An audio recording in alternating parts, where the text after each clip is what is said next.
The toy store on Willow Lane always felt like a pocket of warmth in the middle of winter, but tonight it glowed brighter than usual, strung with twinkling lights and soft carols floating through the aisles. Outside, December rain tapped steadily against the windows, streaking the glass in shimmering trails. Inside, it smelled faintly of cinnamon-scented candles and new plastic, comforting in an oddly familiar way. Ethan tugged his wool beanie down over his ears, holding the tiny hand of his 5-year-old daughter, Lily. She bounced with the kind of energy only young children possessed, her pink boots squeaking on the polished floor. They had come for something simple, a replacement for the plush fox she'd misplaced at the library. But she'd been so heartbroken that Ethan promised they'd come right away, even after a long shift at the fire station.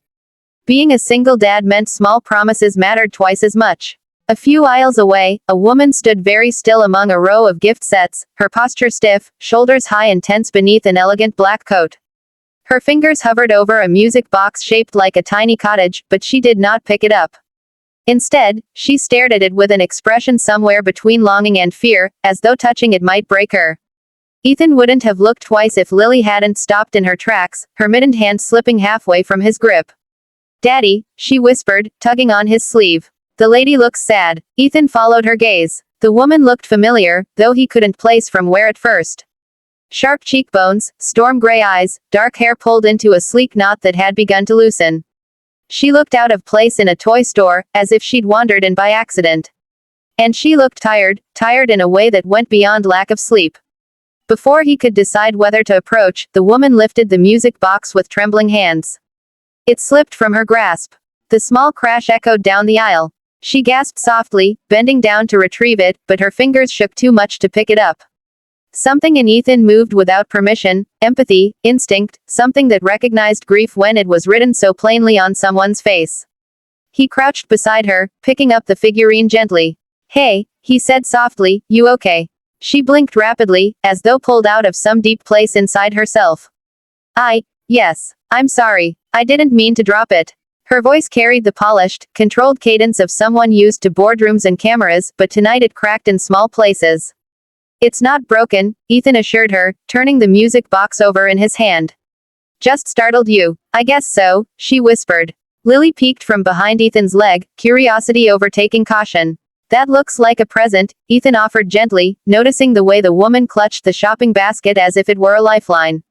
"It is," she said quietly. "For my niece. Her first Christmas without," she stopped, swallowed hard. "Without her mom." The words seemed to hang between them, heavy and soft. Ethan felt his chest tighten. He knew that kind of emptiness. "I'm sorry," he said quietly, and she felt the sincerity. Not pity. Understanding. For a moment, she didn't answer. Emotion tightened her throat, and she fought to control it. I haven't bought a child a gift in years. And I don't know what she likes anymore." Her voice grew faint. "I've been so busy. Too busy. And now I need to get it right, because it's all she'll have this year." Ethan nodded gently. "How old is she?" 7. At that, Lily's eyes lit up. She stepped out from behind her father. "I'm almost 7. I can help." She puffed out her chest proudly. "I know everything about toys." The woman let out a small, shaky laugh, the first spark of light in her expression. "Do you? That's quite a skill." "Yup." Lily grinned. "What does she like?" The woman hesitated. "She used to like stars. Her mom, my sister, would take her stargazing. They had this old blanket and," her voice broke again. She inhaled shakily. "I just want her to feel safe. Maybe something that reminds her of her mom." Lily grabbed her hand without hesitation. "Come on. I know something." Ethan watched, a little startled but smiling, as Lily led the grieving woman down the aisle toward the nightlight section. He followed, staying close enough in case the woman needed support but giving them space. Lily stopped in front of a shelf filled with soft glow lamps, clouds, moons, animals. "This one," she exclaimed, pointing to a moon-shaped starlight projector. Tiny silver patterns were etched into its surface, and when turned on, it cast constellations across the ceiling. The woman's breath caught. She traced a finger along the smooth moon. "It's beautiful," she whispered. She would love this." Ethan gently lifted the box for her. "It's comforting. Kids like feeling the room isn't too dark." The woman nodded, her eyes glistening with something deeper than gratitude.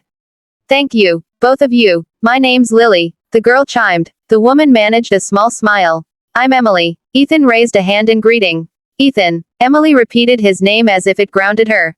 "I didn't expect," kindness like this tonight. Most people don't expect kindness when they need it the most, Ethan said. But it helps. Emily looked at him with a fragile, searching expression. It does. They walked together toward the checkout line. Lily skipped ahead, humming a Christmas tune. Emily watched her, something warm easing into her chest, a soft ache replacing the raw, sharp one. At the counter, the cashier wrapped the projector in shiny silver paper. Emily turned to Ethan, her hands finally steady. I don't know how to thank you, she said softly. You already did, he replied. You smiled. Emily exhaled, a tiny, disbelieving laugh trembling from her. It felt strange, unfamiliar. But good. As she stepped toward the door, gift bag in hand, she paused. Ethan, yeah, you were right. I didn't know I needed help tonight. She swallowed. But I did. He smiled gently. Everyone does, sometimes. Outside, the rain had softened. The glow from the street lamps reflected off the wet pavement, turning the world into a quiet, shimmering place. Emily looked back one last time before stepping into the night, realizing she hadn't simply found a gift for her grieving niece. She had found something unexpected for herself. Hope, carried unknowingly by a single dad and his bright, fearless little girl. The snow had begun falling in soft, thick flakes by the time Emily stepped out of the toy store, the dark sky turning pale under the streetlights' glow. Each flake melted almost immediately against her cheeks, but the chill didn't bother her, not tonight. She walked beside Ethan and Lily, her heels crunching lightly on the snow-dusted pavement, her hands clutching the gift bag as if it contained something more than a present for her niece. Because, in a way, it did. Tonight had already given her more than she had realized she needed. Lily ran ahead, her laughter trailing behind her like a sparkling ribbon. She jumped into drifts of snow, catching flakes on her tongue, her mittened hands flailing in delight. Her small figure was bundled so snugly it looked like a tiny toy herself, but Ethan's eyes followed her with that quiet, protective attention only a parent could have. Emily watched them both and felt a strange warmth that she hadn't felt in months, maybe even years. The grief she carried for her sister's sudden passing had been heavy, an invisible weight that settled over her shoulders no matter how many meetings she attended, how many deadlines she met, or how many smiles she faked for the cameras. She had come to the store expecting only to find the perfect gift for her niece, something that might bring a flicker of joy to a little girl's heart, but she had left with something far more profound. Someone had reminded her that even in the darkest of grief, kindness existed, and that sometimes it appeared in the most unexpected forms. You're good with her, Emily said softly, her voice almost lost in the hush of falling snow as she fell into step beside Ethan. She wasn't sure why she felt compelled to speak, why the words spilled out now, but they did. They carried something she hadn't acknowledged yet, gratitude, awe, maybe even a spark of hope. Ethan glanced at her, his brown eyes calm, steady, and warm. I've had practice, he said, shrugging slightly, a modest smile tugging at his lips. And Lily, she's saved me more times than I can count. Emily's breath hitched. There was an unguarded honesty in his tone, the kind she had rarely heard from anyone, especially someone who had survived loss and hardship. He spoke without pretense, without the carefully constructed facade that Emily had perfected over years of corporate life. It was grounding. She found herself studying him more closely now, the faint lines at the corners of his eyes, the way his hands moved gently when he gestured, the quiet strength in his posture. She realized that he wasn't just any single dad helping a little girl, he was someone who carried grief, who understood loss, and yet still offered himself fully to others without hesitation. The kind of person who made it look easy, even though she knew it never was. They walked in silence for a few moments, the crunch of snow under their feet and Lily's occasional laughter filling the spaces between words. Emily's mind wandered back to the moments inside the store, the way Ethan had crouched beside her when she dropped the music box, the gentle tone of his voice, the patience he showed while Lily excitedly helped her pick the starlight projector. No one had noticed her like that in a long time. No one had asked if she was okay, without judging her tears, without expecting her to pull herself together immediately.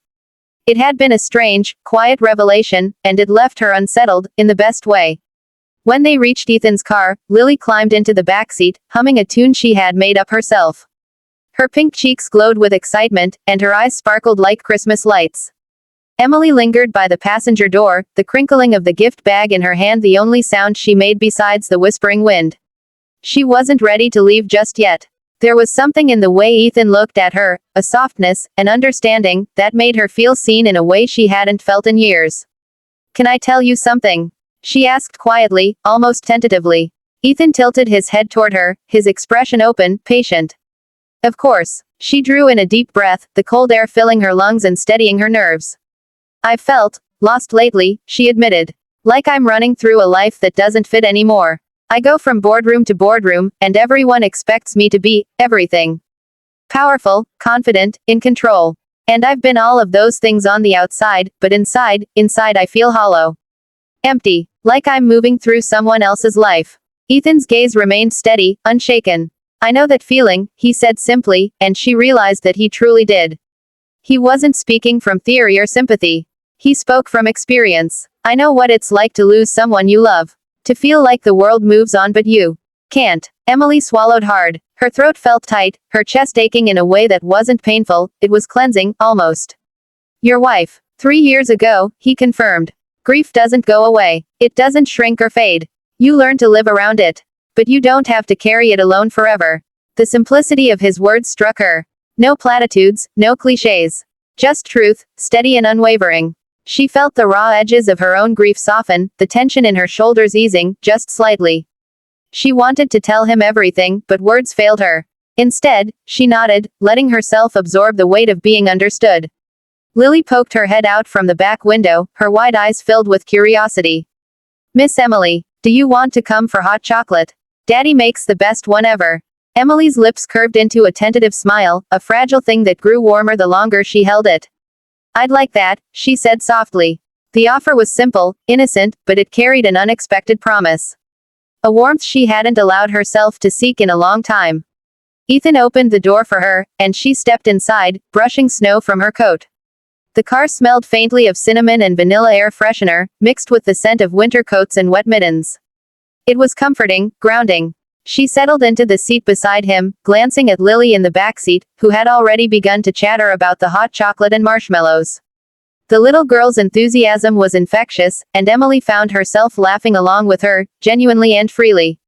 As Ethan started the car, Emily's hands rested on the gift bag beside her. She realized that the gift she had chosen for her niece was tangible and perfect, yes, but the true gift of the night had been something else entirely. It was Ethan's presence, his quiet kindness, his understanding. It was Lily's laughter, reminding her that joy could still exist, even after tragedy. It was the feeling that she could trust someone again, that someone could notice her pain and not recoil, that someone could help carry her grief without judgment. Emily exhaled, a sense of calm settling over her like a blanket. She turned to Ethan, her eyes meeting his in the dim light of the car. Tonight, she said softly, you helped me carry something I didn't even realize I was carrying. Ethan smiled, a small, knowing smile. Anytime, he said. That's what we're here for. The snow continued to fall outside, but inside the car, it was warm. For the first time in months, Emily allowed herself to hope. Hope that grief could coexist with happiness, that kindness could exist in the midst of loss, that perhaps the pieces of her broken heart could be made whole again.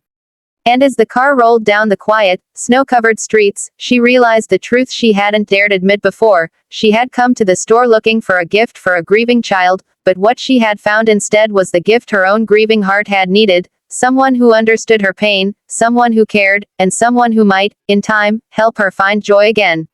And maybe, just maybe, she was ready to accept it.